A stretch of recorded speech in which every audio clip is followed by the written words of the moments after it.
The Way of Kings by Brandon Sanderson, released in August of 2010, Book 1 of the Stormlight Archive.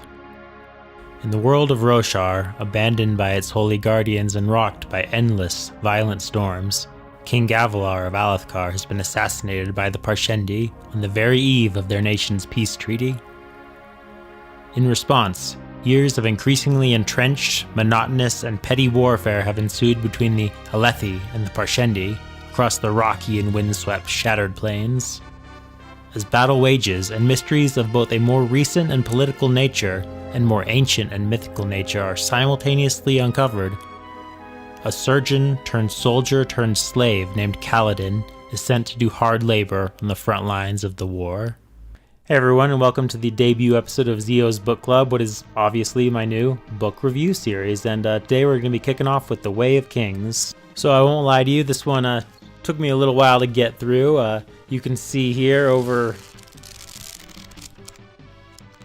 1,250 pages, and I rarely read more than about 25 pages a day, so yeah, this one took me a while. I started it way back in January, early January, and just wrapped it up about a week ago, I guess. But in any instance, it says a lot that I was compelled enough to get through over 1,200 pages of the first book of a new series. Now, The Way of Kings is definitely a fantasy epic in the good way.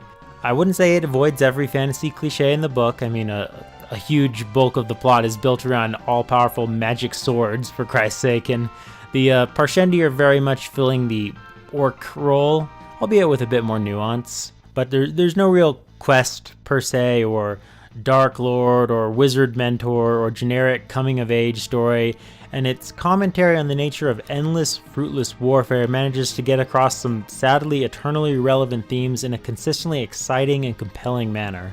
So I don't know if I should start this review by getting into the world building or the characters, but the former informs the latter, so I guess we'll start by talking about Roshar and the Shattered Plains themselves.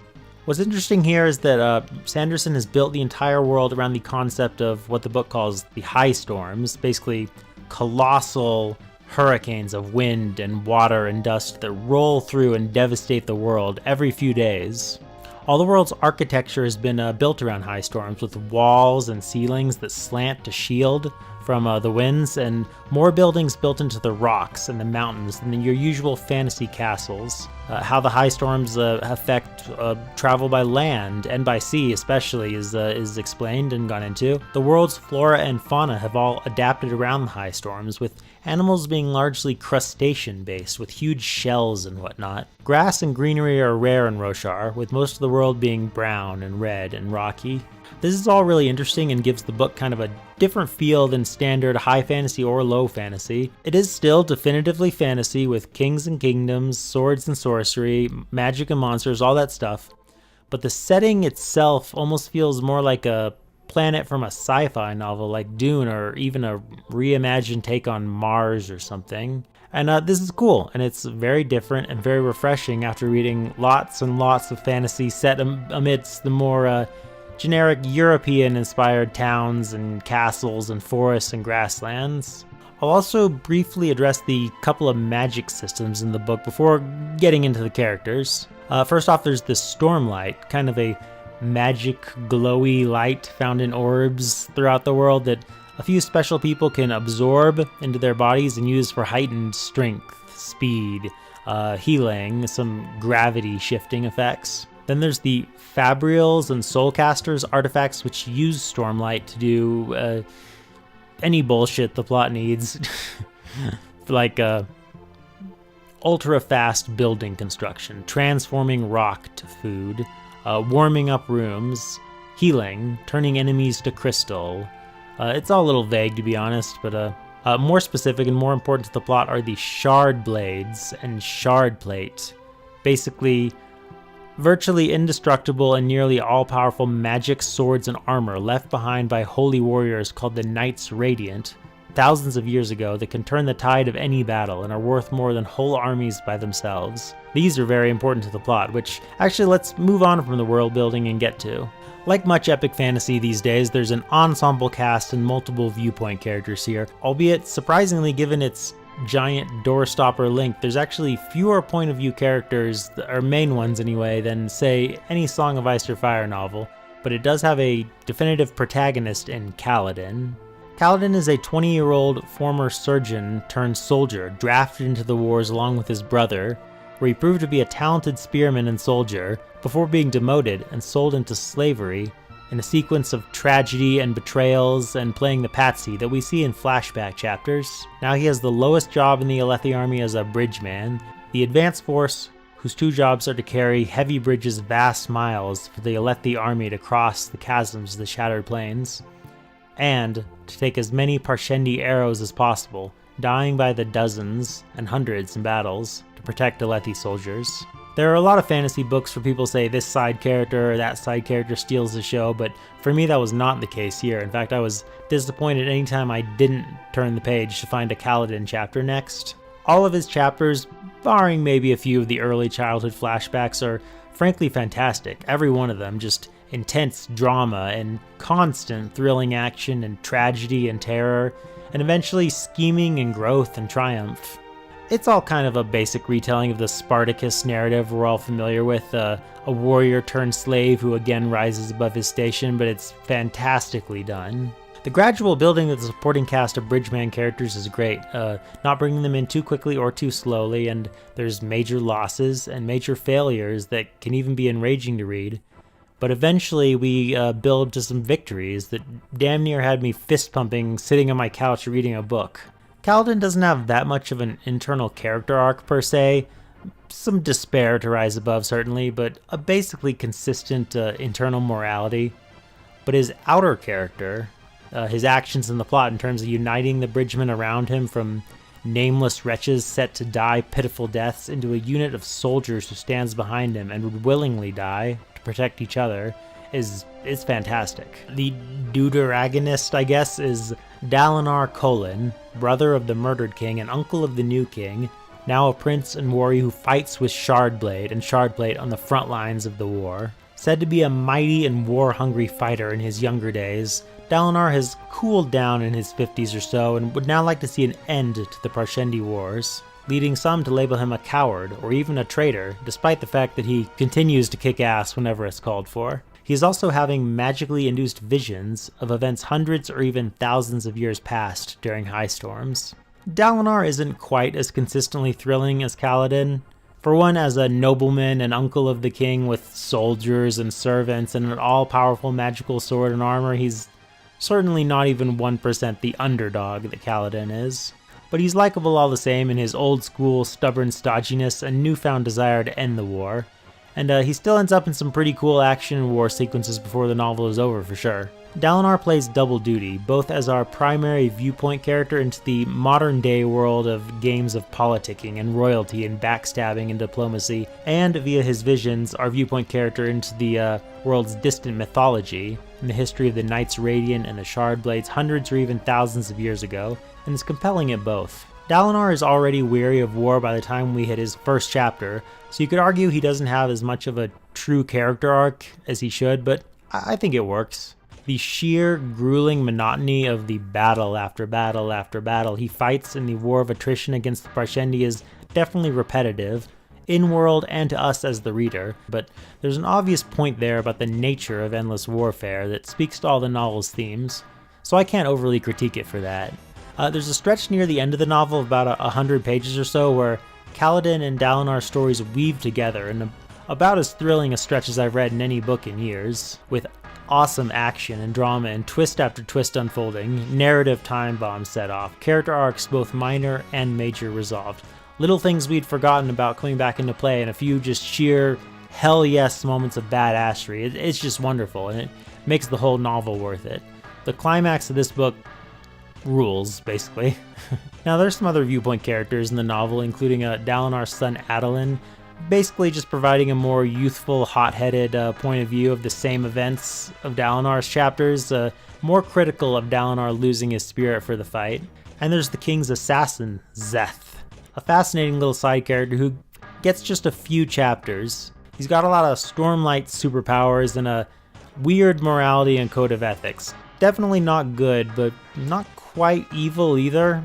He's so off-kilter and alien in his morality and way of thinking that it might get annoying if we had tons of constant chapters of him, but Sanderson wisely gives him just a few, spread hundreds of pages apart, so it keeps the novelty to strong effect.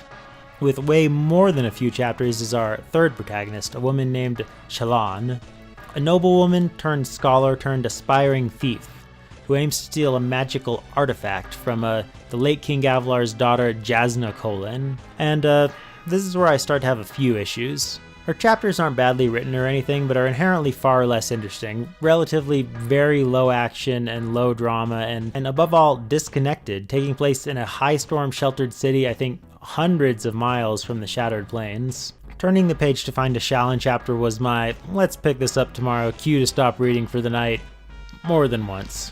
Now, totally detached subplots are a thing in fantasy these days, with the most famous and signature one now probably being Daenerys Targaryen and the early Song of Ice and Fire books and Game of Thrones seasons. But Shallan's subplot here feels lighter in drama than Daenerys and doesn't really come to any kind of particularly thrilling climax either.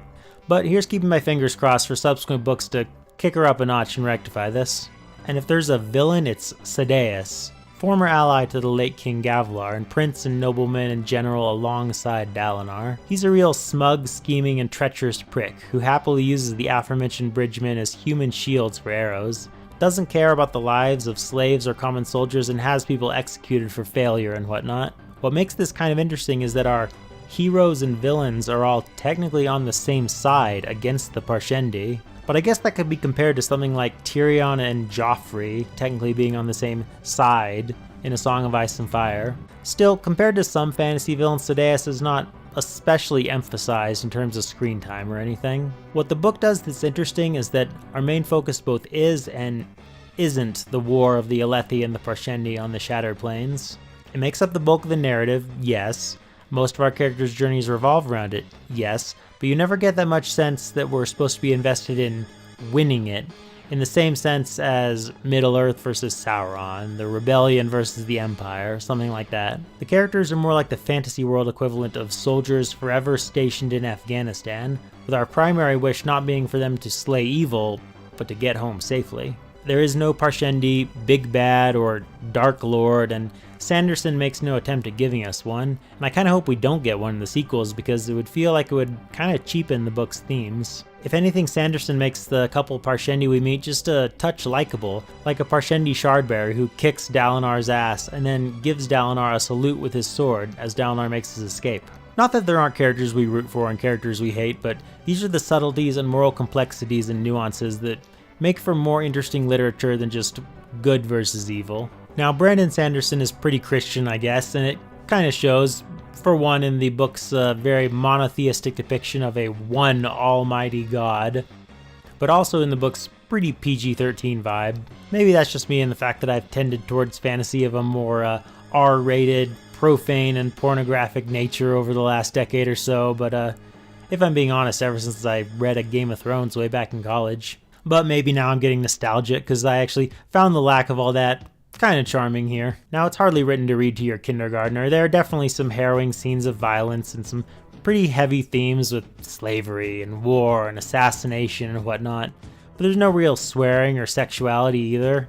In the place of where characters might drop an F-bomb, they instead say Stormfather. And in a clever bit of world building, the most frequently described private part is a woman's safe hands, aka their left hands, which in this world are seemingly the equivalent of boobs and meant to be covered at all times. For example, in one scene where Kaladin sees a woman without her safe hand glove, he blushes and looks away. This is a little weird at first, but I guess it's ultimately similar to men and women's chests being of differing levels of privacy in our real world. But anyway, minus a couple of maybe scary bloody scenes, including one where artery bursts and blood sprays everywhere, I'd say everyone over 10 or 11 or so could read this book, if they have the patience for a 1,200-page tome that weighs as much as my cat.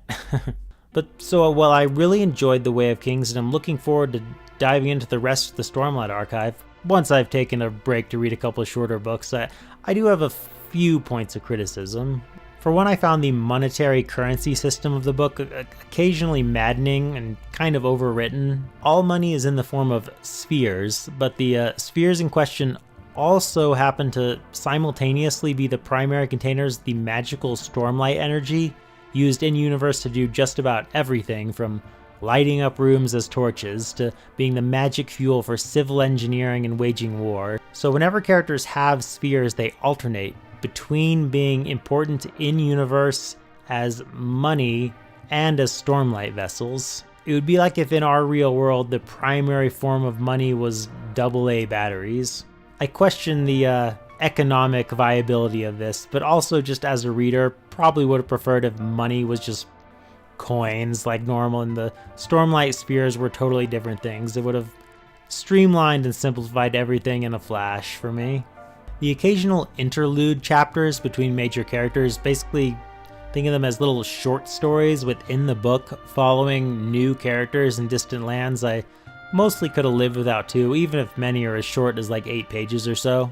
There was one I liked showing how a land protected from the high storms by mountain ranges was much more of a traditional fantasy with grasslands and such, but other than that, few really stood out to me at all. There are also some mythology and world building things I was less interested in. I've gone this whole review without once mentioning the Spren, the little fairies or spirits or something of magical energy that fill this world, simply because I didn't care that much about them. Basically, Spren of various kinds will be described as surrounding or summoned by their element, so to speak. So, Death Spren will surround a dying person, Flame Spren around a fire, Passion Spren around people in love, a Fear Spren wriggling before a battle, Life Spren around a growing plant, Wind Spren in the air, and Stone Spren, and River Spren, and Anger Spren, and Music Spren, and even hilariously over-specific ones like Anticipation Spren, and Captivity Spren, and Chasm Fiend Spren. Every other page there's Spren, and even the characters mostly just ignore them. I'm not saying Sanderson should have cut the idea or anything, just maybe cut the number of times they're described in the novel by like 90%. Then there's the kind of ham-fisted fantasy racism that exists between the ruling Light Eyes, which includes the royals and I guess most of the main characters besides Kaladin and the Bridgemen, and the dark-eyed soldiers and slaves and commoners and whatnot. Like the Spren, this receives thousands and thousands of words of attention, with characters always being described as Light Eyes or Dark Eyes, and Kaladin talking about how he doesn't trust Light Eyes and so on, and by the end of the novel I was burned out on it. As far as fantasy racial politics go, the dynamic between the humans and the Parshendi was plenty interesting, and all we needed. So overall, if you trimmed some of these issues, the Spren and the interludes and the eye colors, I bet you could have a book 100 or even 150 pages slimmer than what's here, losing basically no core plot or character development or any of the most thrilling scenes or any of the major themes about the futility of war and courage and doing what's right. One last thing I haven't mentioned yet that's worth a little shout out is the fairly substantial for adult fantasy number of illustrations throughout the book. In between chapters, showing everything from the world's maps to battlefields to cities and landscapes and creatures and plant life and historical events and such.